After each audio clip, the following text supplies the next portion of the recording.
Game changer తో ఆశించిన స్థాయి రిజల్ట్ అందుకోలేకపోయాడు గ్లోబల్ స్టార్ రామ్ చరణ్. ప్రస్తుతం బుచ్చిబాబు డైరెక్షన్ లో పెద్ది అనే సినిమా చేస్తున్నాడు. ఈ సినిమాపై మెగా ఫ్యాన్స్ లో అంచనాలు భారీ స్థాయిలో ఉన్నాయి. అందుకు తగ్గట్టుగానే ఈ సినిమాను ఎంతో ప్రతిష్టాత్మకంగా తెరకెక్కిస్తున్నాడు డైరెక్టర్ బుచ్చిబాబు. అయితే Peddi first look poster release చేయగా కాస్త ట్రోలింగ్ జరిగింది. దీంతో ఇటీవల Peddi first short glimpse release చేయగా అద్దరిపోయే రెస్పాన్స్ వచ్చింది. ఫస్ట్ వాళ్ళకి 6 కొట్టేశాడు చరణ్. పెద్ది కొట్టిన షాట్ కి సోషల్ మీడియా షేక్ అయిపోయింది. ముఖ్యంగా Ram Charan mass look fans కి మ్యాసివ్ ట్రీట్ ఇచ్చింది. దీంతో మెగా ఫ్యాన్స్ ఫుల్ ఖుషి అయ్యారు. వచ్చే ఏడాది మార్చి 27న పెద్ది రిలీజ్ కి ప్లాన్ చేస్తున్నారు. ప్రస్తుతం షూటింగ్ జెట్ స్పీడ్ లో జరుగుతోంది. ఈ సినిమా కొత్త స్కెడ్యూల్ ఇటీవల హైదరాబాద్ శివార్లలో స్టార్ట్ అయింది. ఈ షెడ్యూల్లో రామ్ చరణ్ పాల్గొంటూ ఉండగా ఒక అద్దిరిపోయే ఫైట్ తీస్తున్నారట. రైల్వే స్టేషన్ బ్యాక్ డ్రాప్ లో వచ్చి ఈ యాక్షన్ సీక్వెన్స్ సినిమాలో కీలకంగా ఉంటుందట. ఖచ్చితంగా ఈ ఫైట్ సినిమాలో హైలైట్ గా ఉంటుందని ఇండస్ట్రీ వర్గాల talk.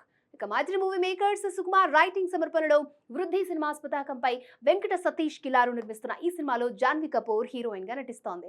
Kannada star Shivaraj Kumar key role చేస్తున్నారు. మరి బాక్స్ ఆఫీస్ దగ్గర పెద్ది ఎలాంటి సెన్సేషన్ క్రియేట్ చేస్తుందో చూడాలి.